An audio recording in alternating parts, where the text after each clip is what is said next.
Once or twice a week, we drive off somewhere and go to a venue, listen to a lecture for an hour, watch people playing instruments for an hour. And then you'll come back home and then look out the window at people. That isn't what it should be.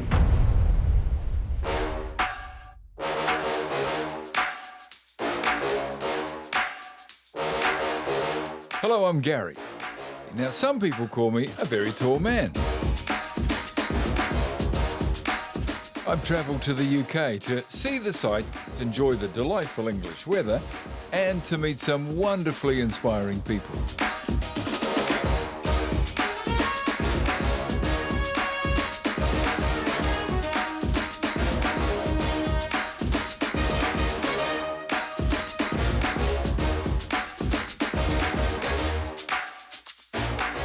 One of the questions I'm often asked is, who did you love interviewing?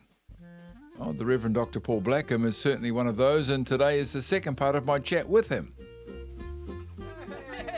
Naturally, we needed to start with a cuppa.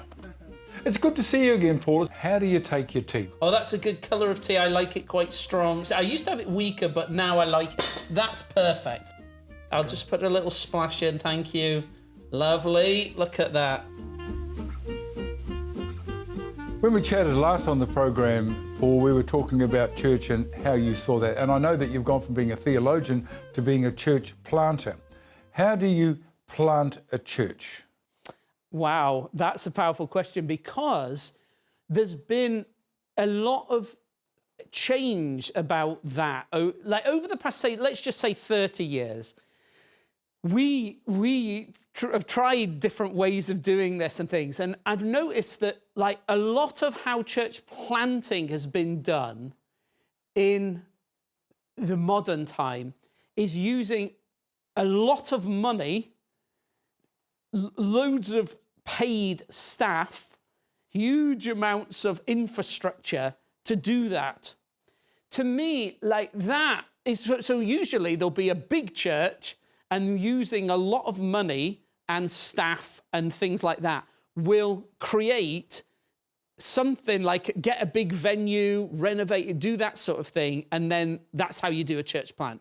And then they'll have part of it, you know, is like a launch program and marketing campaigns, and it's effectively, to me, the model is launching a business. That's the model that is used. Now, to me, I'm like, okay, so I don't want to knock it completely, because there have been some successful things and people have had to do whatever they can to push out again. And the mood has been very much from nobody pushing out to people pushing out and doing these things at any which way, that's great. But is that really how it was done in the first century? See, I think the idea that, oh, let's get a massive amount of money and a big team and a great building and loads of infrastructure, lovely if it can happen, but that is never going to transform the world. That's never going to change a culture. Think of the book of Titus, right? Paul writes to Titus and he says, oh, like, I've set up loads of little churches. Can you go and appoint some leaders? Think of that. He's gone to Crete because he says, oh, you know what Cretan people are like, the lazy liars, the rubbish. Why does he say that? He's saying, I've planted some churches, they have no leaders, they don't know what they're doing. Can you sort something out? And you're going to have to choose from Cretan people who are lazy, gluttons, unreliable. So he's saying to Titus, you're going to have to pick from people. Set your expectations realistically, mate. You're not going to have people here who are hard-working, tremendous educated, and you're going to just pick very ordinary, flawed, broken, messed up people, appoint them to be church leaders. We haven't got any money for you.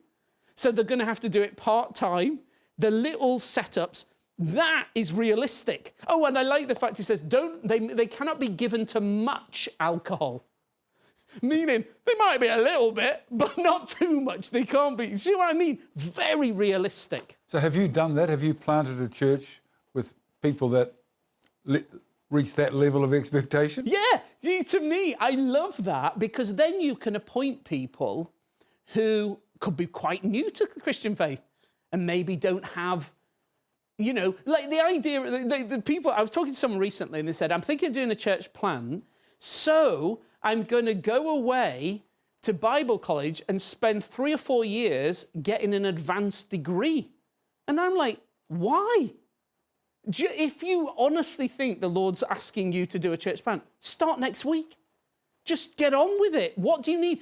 Think of how Jesus did it. He could have selected incredibly high-powered intellectuals. Gamaliel, this guy who's mentioned in the Bible, he must have been an amazing theologian. There's that Nicodemus guy. He was part of that setup. Like advanced thinkers, and they had like a theological college in Jerusalem. Did Jesus say, I'm going to go and find the absolute most strategically well-placed influencers of the time and give us intellectual credibility? No. What he did is he goes, here's Capernaum, here's the north of the country. Everyone thinks everyone here is rubbish. That's where I'm going to base everything. And I'm just going to go, basically, Capernaum was a little fishing village, and he picks 8 of the disciples from basically Capernaum or the immediate area. And I personally think he could have gone to any village in the world and just said, this is fine. I'm going to pick 8 people from here, and I might have a few more from elsewhere who are equally weird. And that's the point. The point is not how are we clever enough to do it? No, have we been with Jesus? So he just says, you hang out with me, and we're going to love people, serve people. You're going to learn not to turn kids away, but actually welcome them in, and so on. I would suspect that one of your churches might look a little different to what most people would think a church would have been like. Can you describe one of your plants? Well, I'll take Farm Fellowship is one that we began with. That was after I left All Souls. I left All Souls. I mean, All Souls, fantastic church.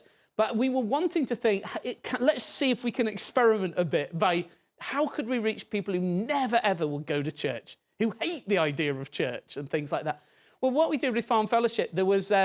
we went up to Lancashire, and there was a farm shop operating out of a barn. And we said, that's where we'll do this. Because Christine and Ian, who ran the farm shop, we were like, OK. So people come to that building already to do shopping, hundreds and hundreds of people throughout the week. So let's go somewhere they're already comfortable with.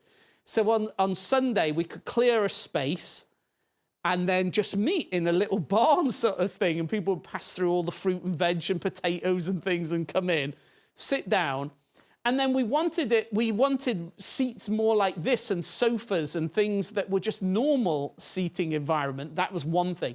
But the other thing we did, and if I can mention this, but it sometimes upsets people, we've realised a lot of people smoke.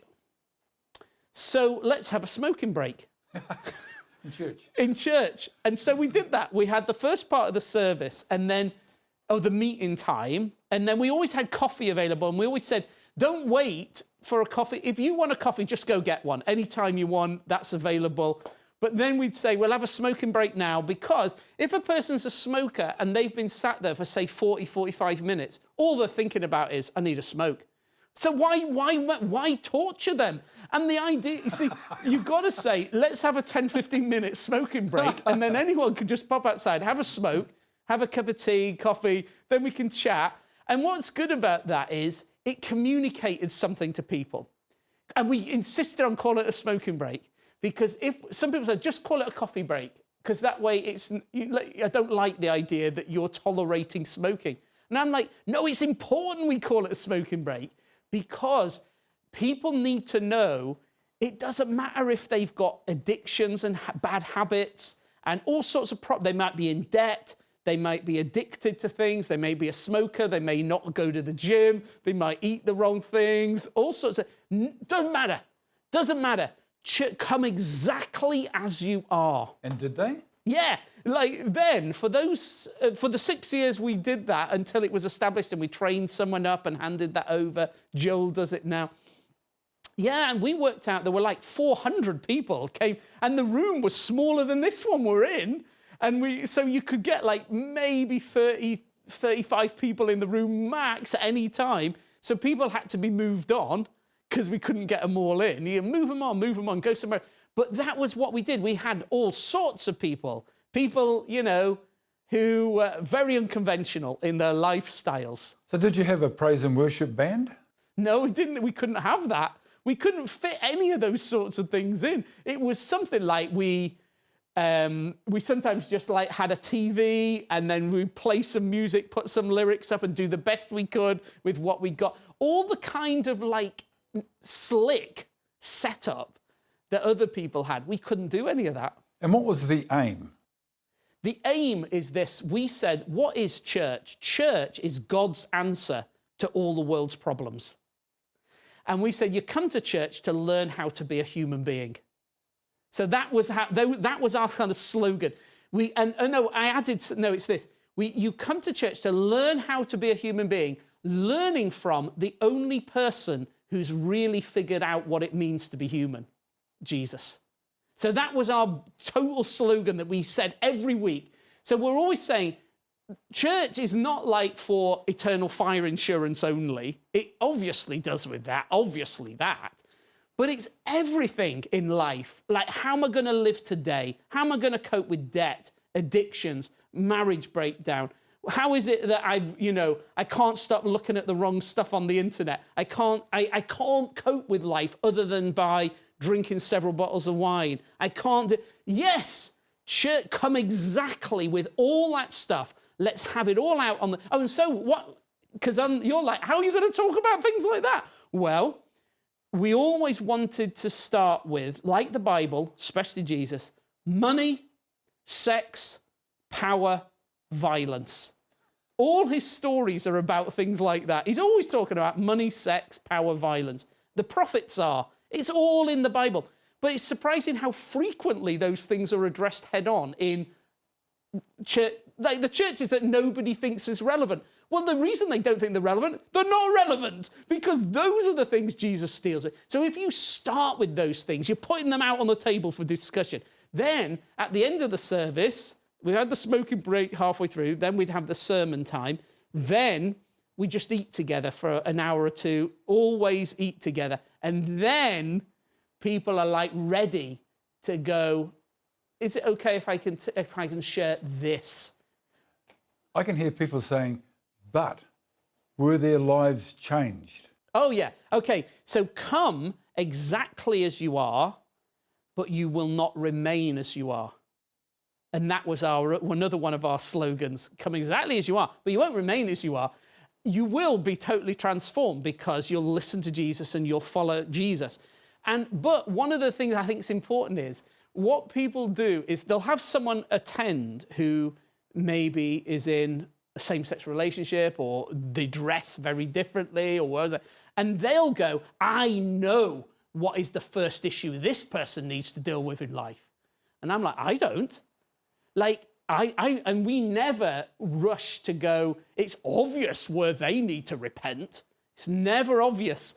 The biggest issue in their life might be idolatry, pride, hate, bitterness, whatever. I don't know. But I know is if we are teaching all that Jesus has to say and all the Bible way and just saying that we've got to transform, we are messed up. Here is the only person who's figured out what it means to be human. We're going to follow him. Wherever he leads, whatever that means, it is going to mean total change for everybody. It's not as if, oh, well, that person needs to totally change. This person doesn't really need to change. No, that's rubbish. We all have to completely change, and it's going to mean total death and sacrifice for us all. And he's going to lead us in that. What we don't do, though, is go, I know exactly where you need to repent. No, we don't. Let's let the Spirit and the Word of God hit a person. Do you ever get the opportunity to speak out of church like this? Oh, yeah. Yeah. Where do you go?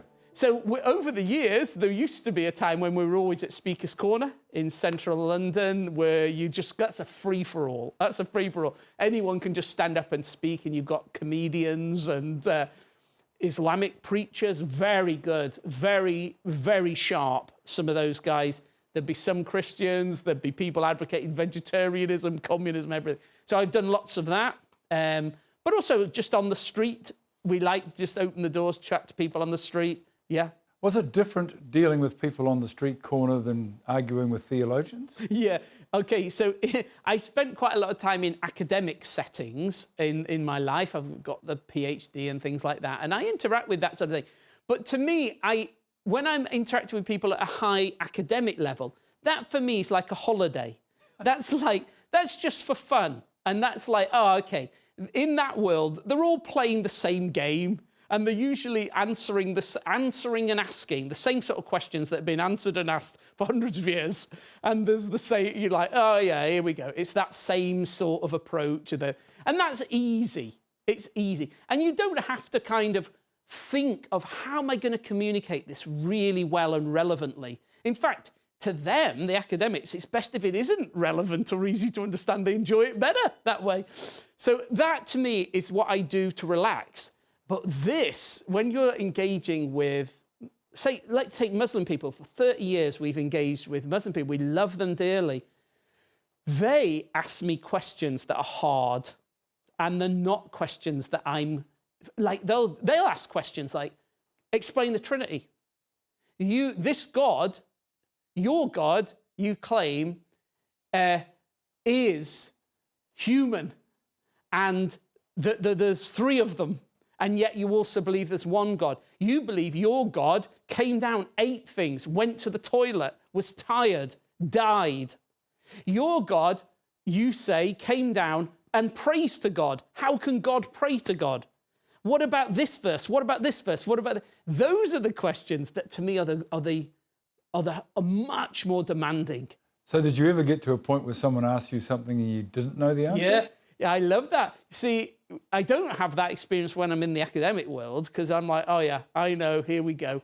But this other world, like on the street or speak, all the time, there's people who ask me a question. I'm like, oof.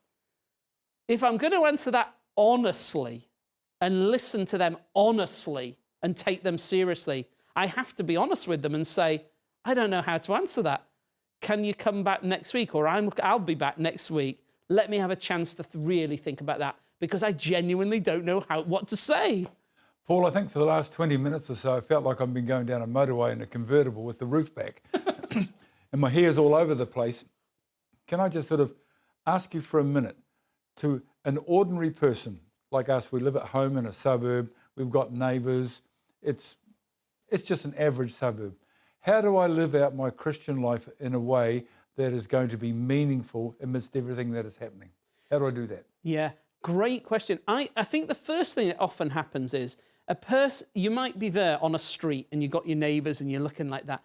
Quite often I'm not going to make any, I don't know where you go to church and how that works, but a typical sort of exit is a person will be like that. And what church and Christianity really is we're there and then say once or twice a week, we drive off somewhere and go to a venue and listen, either, depending on what kind of church it is, listen to a lecture for an hour or watch people playing instruments for an hour. And then you'll come back home and then back into that place and then look out the window at people. Now, I'm saying that isn't what it should be. This is what it should be. Church, you should, not you, but I'm saying like what one should, that home is a seedling church.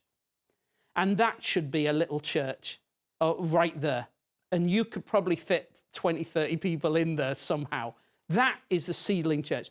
So you look at it and you might say, well, I can't do that. I've got no skills at all to plant a church. Now, forget that. Look out that window and look at the people. Can you find, say, 5 or 6 or 7 people to put on a little list? You might say, I don't know their names.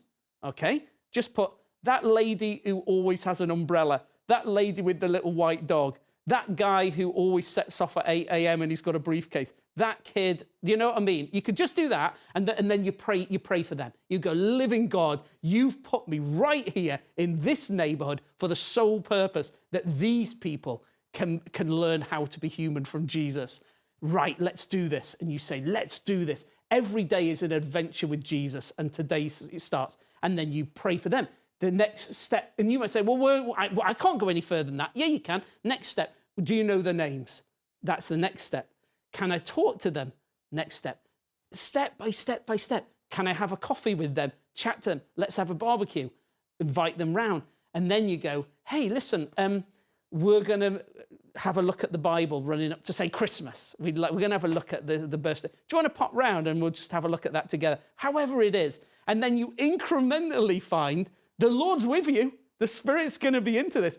And then you end up, you might have 10 people once a week getting together, sharing life. And that's, of course, what you're doing. You're not just saying, let's get together and study an ancient text once a week. Nah, you're saying, we're going to do that because we want to know how to be human beings from the one person who knows how. And from that, I want to share life, sorrows, joys, troubles, cook meals for each other, share life. Then that home becomes not just a seedling church, but that is a little church now. And great, then, that church that you go to, hopefully they go, let's back you up and help you.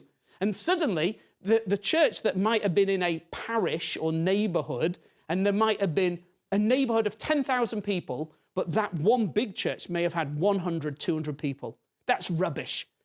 That church, 100 or 200, their job is to reach that whole 10,000 people. All 10,000 need to be reached with Jesus. So, but you can't do that if you're thinking in terms of, so how can we suck in 10,000 people into a building that can maximally have 200? Rubbish. What you need is 50, 100 little church fellowships that have 30, 40, 50 people. Just like that. That's how it's got to be.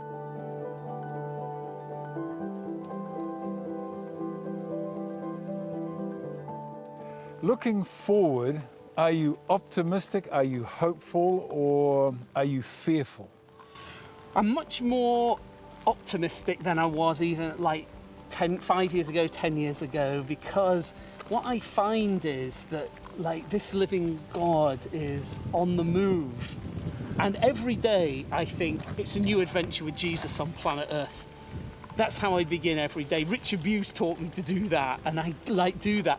And always think, like the book of Revelation in the Bible, there is this cosmic divine emperor who's got hundreds of millions of angels and archangels and all the company of heaven, and possibly other creatures too, all at his disposal. Anything's possible once you think about him. But if we instead put our heads down, and we're like, well, in the Bible, it says, don't be like creepy crawlies. In the ancient law, it's like, they're unclean creatures. What's wrong with creepy crawlies? They're always like that. They're just looking down in the immediate space in front of them. If we do that, we're going to be depressed. And we'll be overwhelmed by the problems of the moment. But you've got to say, no, let me remember our Father in heaven. The throne where Jesus is enthroned as the divine emperor. So once I do that, anything's possible. And therefore, I look at the world and I think even all the calamities and plagues and wars and things, what do? They shake up the world. He's shaking and waking up the world, overturning things that like people, like 10 years ago, the world's always going to be the same. It's like this. Now nobody thinks the world's going to be the same. So do you think that the second coming is nigh? I'll tell you what I think. It's always nigh. And it's like it's been nigh. Because Paul thought it was nigh. Yeah, and he was right. He was right. It was. It's always about to happen at any moment. And the Bible literally says, always be ready. It could happen at any time. And that's how I think Christians should always have lived, all over the world, all through history. I think that's possible now. Like, I don't think it like, it must be immediately because there's wars or there's plagues. Jesus said, there's going to be wars and plagues. Don't be alarmed by these things. It might be the end of your world, your little society. It might be the end of that, but it isn't. That isn't the end of the world. You'll know when the end of the world happens. Everyone will see it when it happens. So I think all Christians at all times should live like today could be the last day. And Paul lived that way. Every Christian who's wise always lives that way. That's how we should live.